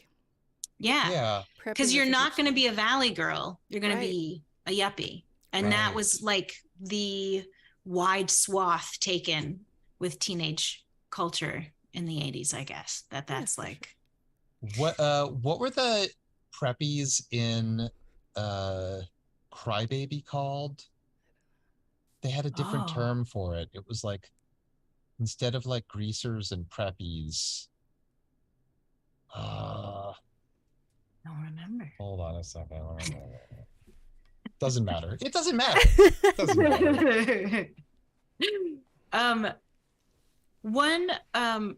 Oh gosh, you guys, I just looked down at my notes and saw something that I was so excited to have found out. And it's a complete it's a totally different track than what we were just talking about. I hope it's okay. Yeah, totally. Please.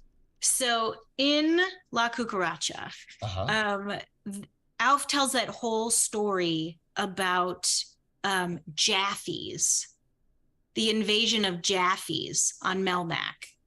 And Jaffies were a, quote, blood-sucking locust. And he like gives that example of like how they dealt with an infestation on Melmac, and tells that whole story to Willie.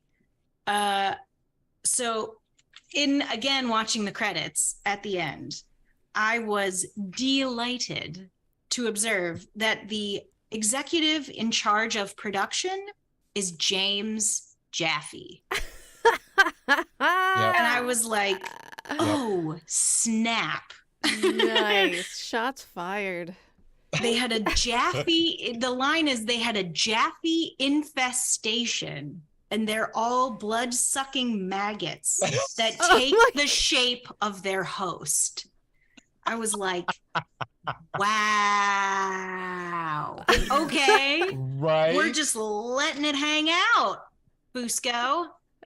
Yay. How is that okay? Was that like a joke, like, ha ha, we're all buds? Or was that like, step off, Jaffe, you're ruining my puppet's best lines? Great question. Like, what were the fucking internal struggles behind the scenes at ALF? I don't want to believe that it was a fun jab. That was fucking deep. It's mean. Because it's like, fully they mean. do nothing to hide it. No. They just say Jaffe. They just call it Jaffe. Twisting the knife repeatedly as they're stabbing. Yes. They either really, really hated that guy, or they were so close with him that they knew they could do that in a friendly way. They hated him. I think so too. Yeah. I mean, you don't use the word maggot unless blood-sucking maggots. That takes the shape of its host. Whoops. Yup. How did they get that past him? How is he not like... There's no way they got that past him. They just fucking did that to him. Dang, ice cold. Like, that's bold. That's wild. I think the most cutting part about that was takes the shape of its host. Like, we know that you're fucking bullshit and you're not one of us. Fuck you. So do you think...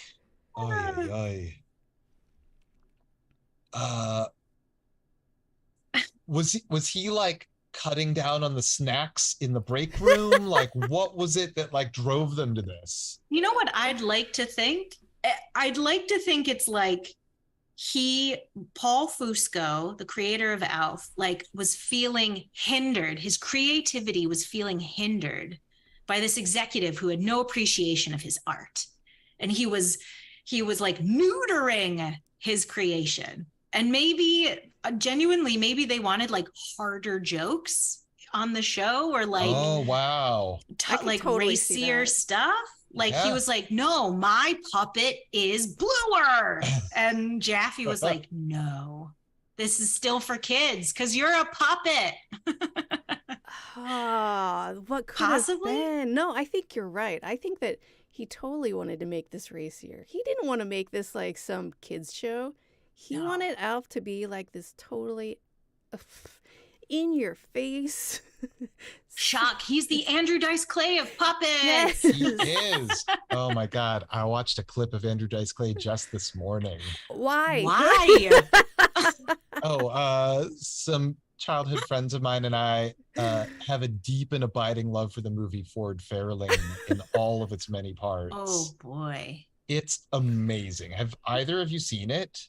I don't know. First of all, it's a noir.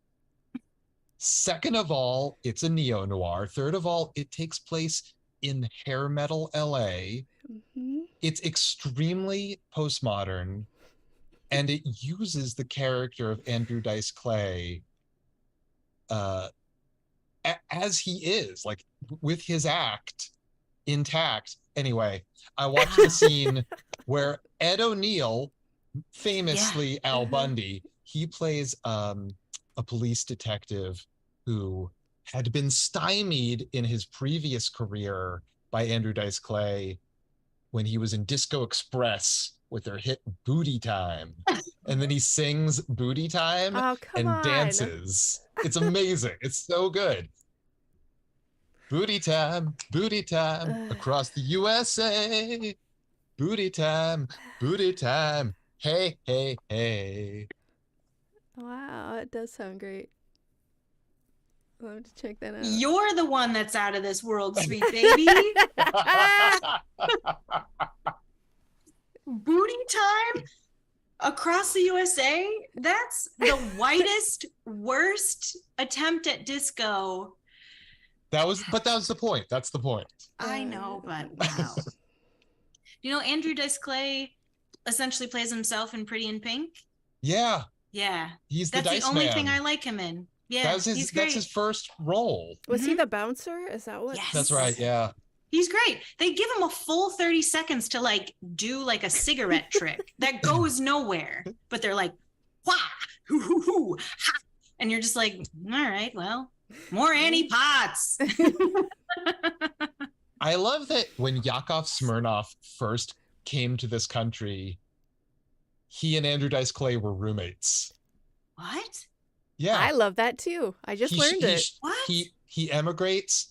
He shows up in LA. He had been a comedian working on cruise ships in the Black Sea in Russia before he left there. So like he already had a career, but like he wanted to do it for Americans in America. Oh. He goes to LA. He goes to the Comedy Store. A young Andrew Dice Clay is trying his luck, and there's like an apartment where like these unpaid comedians all flop. Where's that movie? Right. Oh, man. That's the real life story, is like these guys living together and just being like immediate best friends. Yeah. Well, so this I think completely perfectly underscores what was happening in the 80s. So much. Nothing makes sense. Everybody was just like, I don't know, you pick a genre. And then everything just happens at once. Like, again, like that's why I love this show, because it's just like, this would never be made before. This would never be made again. It is just a crystallized moment of like 80s insanity where everything is going on. We're referencing stuff. We're self-referential. We're like the most white and straight-laced we've ever been, but then we're also like the dirtiest and bluest with Sam Kinison and Andrew Dice Clay we've ever been, and like that's cool. Like there's so many things happening, and nobody was willing to call it out. Like, but why do we do what is why? Like we're all just like, yeah, I'll pay money for that. I'll put that on TV. This is all perfectly fine. We're just all moving logical. it along. Mm-hmm. Yeah. And that too. And that weird cartoon. And this will be for money. And cats eat lasagna. You bet. I hate Mondays. Like, it's all just at once. And it doesn't make any sense. And that's when we were children. So we were just like, yeah. There's a talking doll and girls get stuck in fridges and like sitcoms just put puppets in them and no women are allowed to host late night anymore. And we just do this now. And old ladies actually are sexy. Like, I mean, just... the 80s were the best time for women in late night because Joan Rivers had her show. Like, it debuted just a little previous to this. But we're coming off of the 70s when women ruled variety shows. You had Carol Burnett, you had Lily Tomlin, you had Cher. I mean, heck, you had Shields and Yarnell. Like, more women hosted shows in the 70s than they did in the 80s. And Joan Rivers getting her show, A, it didn't get the promotion or the credit it deserved. And B, it blackballed her with Johnny Carson to the point where she couldn't get on any other show until Arsenio Hall. And she like broke down in tears thanking Arsenio Hall for having her as a guest. But that wasn't until like the late 80s. Well, Arsenio took over the show after it was hers. That makes sense. So I didn't put that together. So what happened is, so like Fox as a network launches with like almost nothing, and they've got her. And part of the reason that there wasn't enough promotion for her is because they barely had a network. They were literally, it was all like collecting UHF stations. And it was all syndication. That's right. Yeah. And so when good point, Josh. When Joan Rivers lost her show, they did like, I remember watching all of this stuff live. Her show was live, first of all. That's right. And I watched, I was a little kid and I stayed up late to watch late night all the time back then. And so like they had auditions for like a week at a time for lots of different people. The most amazing one, I don't think he got a full week.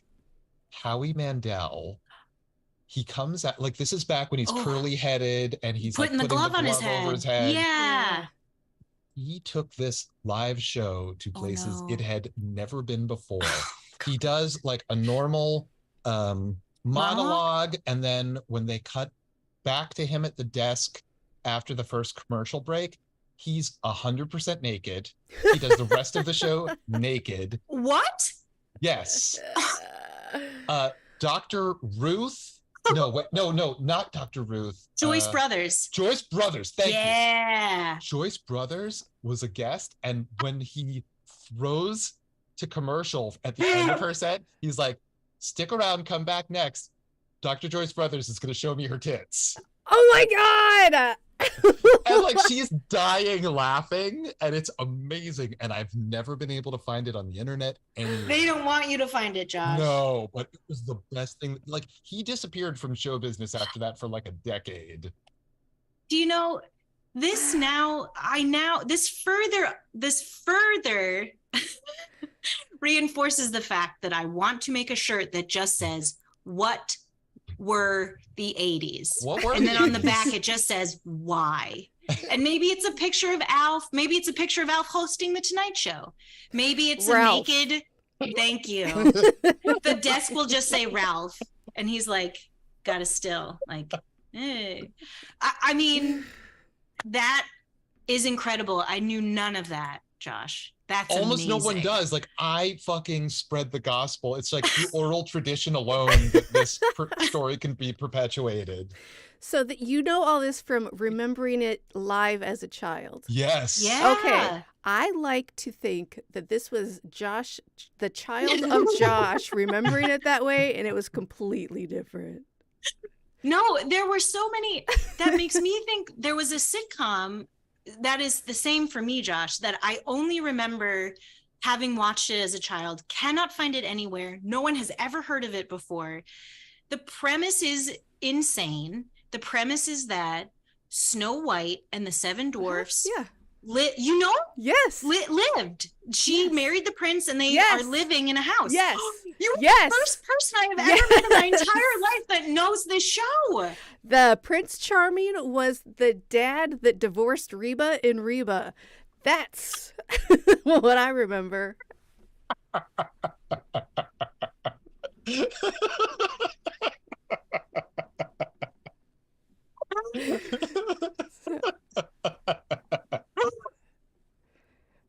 I'm going to look that up right now.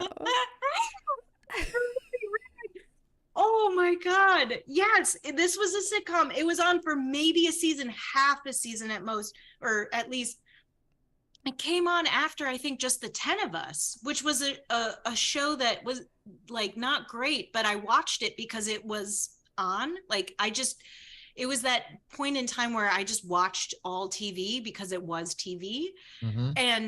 But I genuinely loved this show because the actor who played Snow White was like funny. And I was like, this is an insane premise for a show. I'll watch. And yeah, they were the Charmings. I think the name of it was the Charmings. Yeah. I don't believe I saw it, but I remember ads for it. I'm elated that this was not something I dreamt. I'm so excited.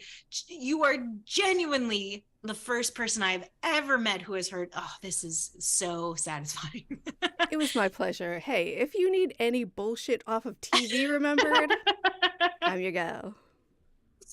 Look at what ALF does, guys. Look what it brings up, what it connects, what it supports. I mean, it's the gift that keeps giving, truly. Truly. Listen, I don't remember my children's birthdays, but ask me anything about a sitcom in the 80s and I'm fucking on it. Yeah. You're on your own with US history, but you want me to like remember who played like the second lead on Simon and Simon? You got it. And it wasn't Simon, guys. It was their secretary. Hey, go ahead. I have great news for you. The Charmings appears to be on YouTube. What? Oh, wow. All right. Well, I got my day planned. How many episodes are up there? I don't know. I Googled it. I see lots of full episodes. They're definitely there. Can I thank the brave men and women who, for their service? YouTube has genuinely, in like the last, I would say 5 years, upped its game in an incredible way with British shows, 80s shows, like game shows, like there's so much that is far more searchable than it ever was. And it feels like this new renewed kind of like love of stuff where people are like, hey, I found this in my mom's basement on VHS. And they like put it up on YouTube. I'm so grateful to them because there's just like, there is one kind soul who I think maybe like we're psychically linked because they have gone to the trouble of putting together in order by year every single sitcom opening starting in 1980 going to 1989, and it's the opening in its entirety. So it's sitcoms that you have either never seen ever, or like you suddenly hear some musical notes and you're like, oh my God, that one about the nurses, or you're like, the one set in a hotel, and you're just like brought back to your childhood. Whoever, thank you to this person, because that's you amazing. Have helped me through some dark times, because these things are also like an hour and a half long. Yeah. It's great. Is that where you go to self-soothe? Yeah. Tressa, what do you like for viewing, for self-soothing? I don't. I like to sit in silence in the dark. Much like Lynn in the closet. Right. Just without talking on a phone. No one's talking to me. All I want is to be left alone. Why do they keep talking to me? Eating. Oh, something else I noticed about the opening. If you pause it at just the right moment, you can see that it's a set. No, it's nothing gross. You can see that it's a set. Uh-huh. When he goes into the kitchen to say hi to Brian, and Brian's like, "Hi, Alf." He like over enunciates it insanely. You see the corner of the set for like a stark moment, Nice. and it's like, it's a little thrill for me also. It's right there in the beginning. You could have cut like a couple seconds off, you guys. I know. Like, you couldn't go back and reshoot. Like, none of you caught that. Yeah, exactly. Like 5%. Right. Guys, it's like a black corner. You didn't see this? It's a 2-second shot. How long can it take to do over? Come on. And it precedes all of your episodes. Nobody watched this more than once? Like, come on. They're like, they know. Who gives a shit? Perhaps that's more of it being its own self-referential parody upon sitcoms, Josh. I mean, are we giving them too much credit with that as a choice? You kind of won me over, though. I thought maybe you were. I mean, I think that this is it. It's baked in. Like, I think that it is, if not parody, it's commentary. It's a self-awareness, unlike any other sitcom. Yeah, I think it definitely originated as a parody in some writer's mind, and it evolved to what it does, whatever. But I think I think it is at least a type of parody, satire, whatever. I guess, yeah. I mean, if you think about like the Alf character unto itself, there is this aspect of like having a lead of a sitcom that is like a stand-up comedian getting their own show, or someone within the kind of cultural zeitgeist getting their show, and the fact that it is a alien puppet and that is the lead already kind of, I guess feels like a parody of what a normal convention for a sitcom would be. And so I guess, how much they, I think, like lean into that and like that, or are aware of it. I'm not sure, at least in the beginning, but probably by the end when he's hosting the Tonight Show. They've got to be looking around like, how did we get here? Yeah. How did we get here? Should we all ask that we're here? I think we're all asking ourselves that. Well, and then, the interesting thing too is that the spin-off of the sitcom is the animated series, right, where we're now back on Melmac with Alf. And I think it's a prequel to Alf. I think it's more like young Alf. It's an animated series that was on at least for 2 seasons. And Paul Fusco was behind it. And it's him on Melmac with Melmac friends. And it was also, I think, a comic book and a couple other things. You think. Well, this is not this. Oh, this? Yeah, this isn't the animated one.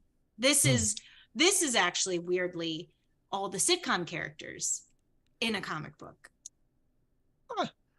Yeah. So what a sharp dresser. Like right? What? Skinny tie, collar up. Hello. He was just a cool dude. So cool.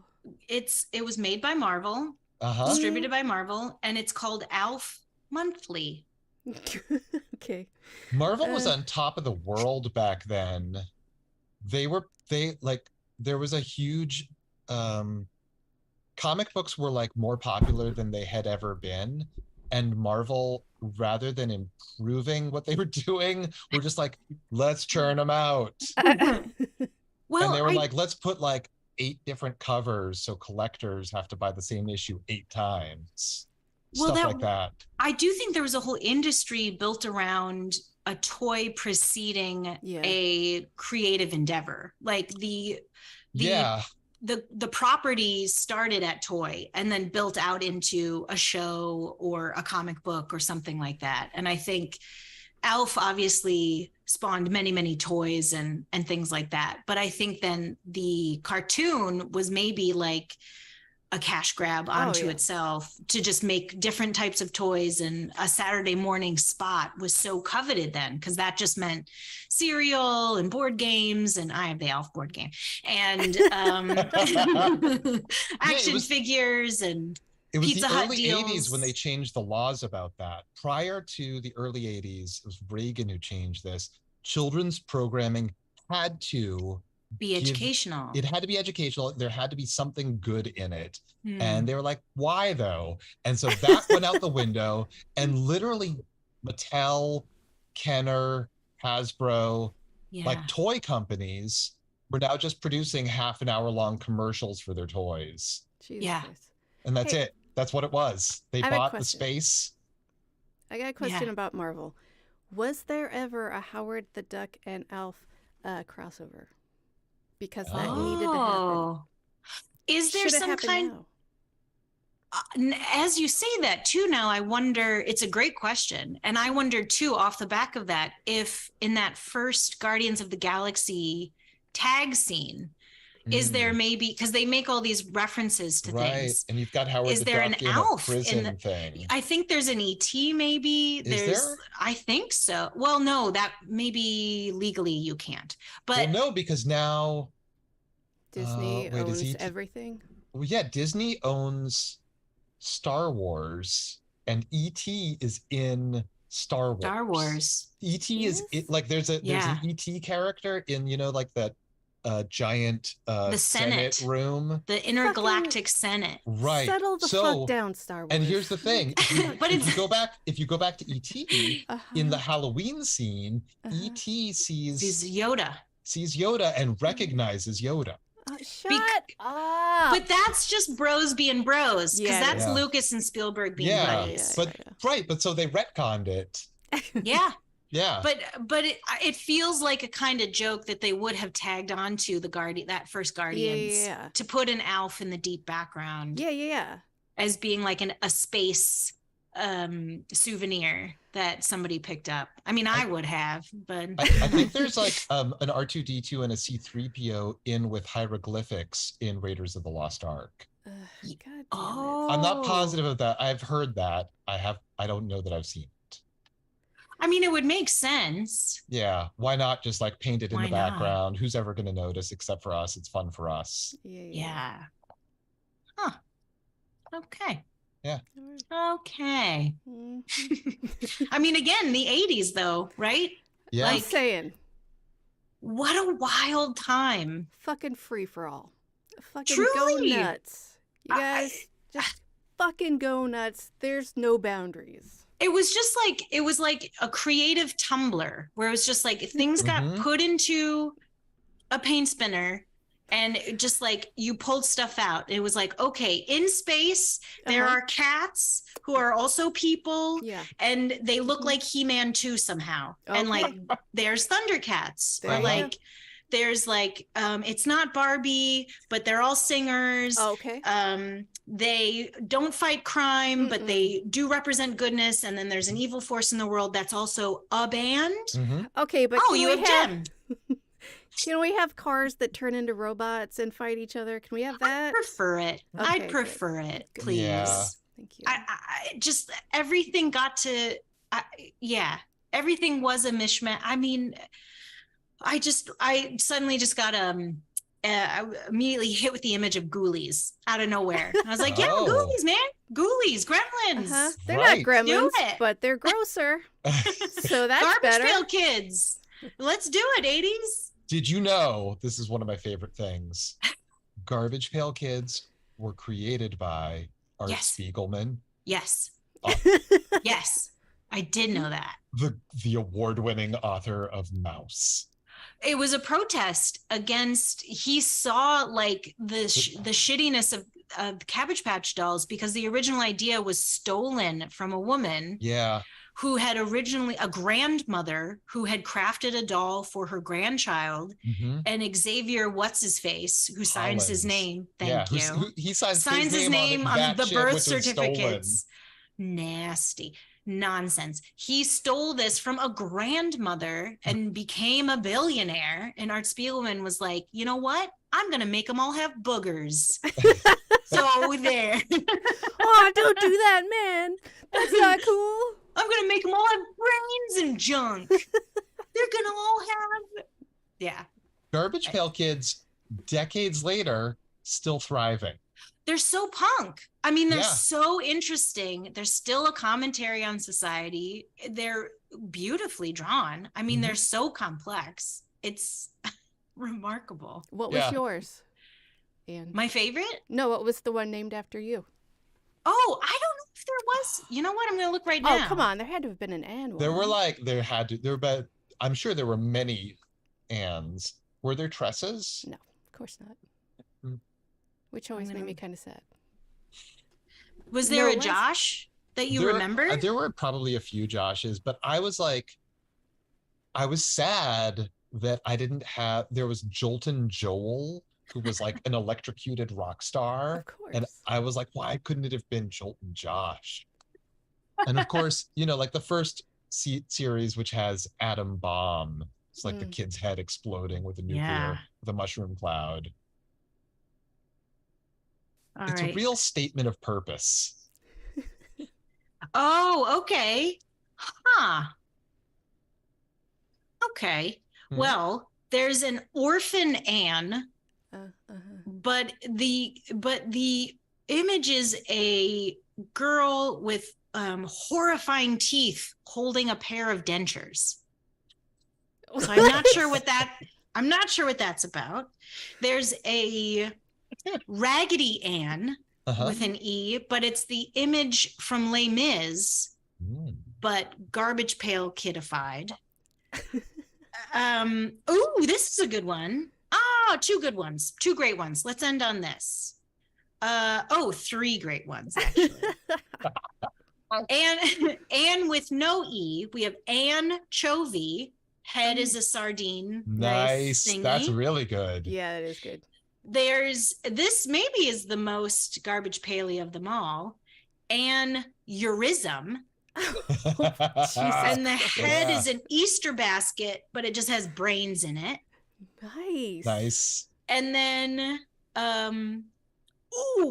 two insane ones back to back that are references to pop culture.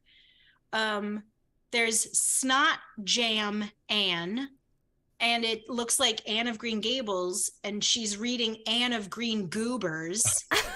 I actually would buy that. Right. I would frame that in my home. And then there's this is wild. Biggest fan Anne, and it's Misery. She's knocked her own knees out, and she's sitting next to a typewriter. These, I think, are a bit more modern. Okay. Anyway, I digress. That's great. I didn't think, because my brothers were very big into Garbage Pail Kids, and I did not remember an Anne. There was an Anna, but I didn't remember any Anns back then. And I'm an Anne with an E, so you're hard pressed to kind of find stuff. Right. But wow. I guess the theme of this episode is why? Wow, hey, the 80s. Right. It was a lawless time. It was the Wild West. Creatively. Hachi-machi. Okay. We did it, guys. We did it. Woo! And guys, that is all the time we have for this episode. Thank you so much for joining us. We'll be back with more